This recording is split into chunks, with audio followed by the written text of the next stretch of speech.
আজকে প্রাকৃতিক একটি সবজির গাছ নিয়ে আপনাদের সঙ্গে কথা বলবো। তো আমাদের বাড়ির আশেপাশে অনেক এইসব গাছ ডালপালা আমরা লাগিয়ে থাকি, আর এই ডাল থেকেই কিন্তু এই গাছটি হয়ে থাকে। সাধারণত আমাদের গ্রাম অঞ্চলের নিয়ম।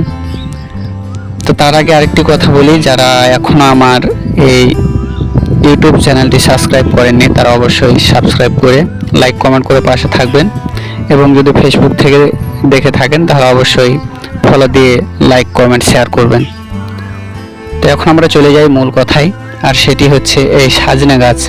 কেউ বলে সাজনে, কেউ বলে সাজনা, কেউ বলে সাজনি, তো যা হোক যে যে নামে চিনে। তা আমাদের এলাকায় কিন্তু সাজনা নামেই চিনে। তো এই সাজনা গাছের উপকার, আসলে এই সাজনা গাছ কিন্তু আসলে অনেক একটি উপকারের গাছ। আমরা এটিকে শাকসবজি হিসেবেই ব্যবহার করি, খেয়ে থাকি, কিন্তু এই গাছের গুণাবলী অনেক। প্রথমত বলি, আমাদের হাতে পায়ে অনেক ব্যথা হয়ে থাকে কিছু কিছু মানুষের, আর এই ব্যথা সারানোর জন্য এই গাছ কিন্তু অনেক উপকারী।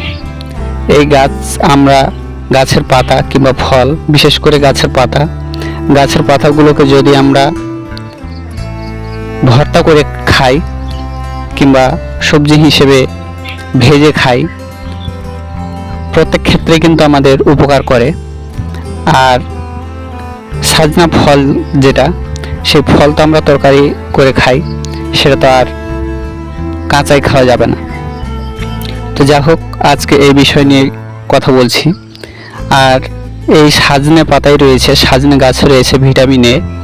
তো ভিটামিন এর কারণে কি হয় সেটি তো আমরা যারা হয়তো বা কিছু না হলেও অল্প একটু শিক্ষিত তারা আমরা জেনে থাকি। তো যা হোক, এরকম প্রচুর পরিমাণ এই সাজনে পাতায় কিংবা সাজনে গাছে ভিটামিন রয়েছে।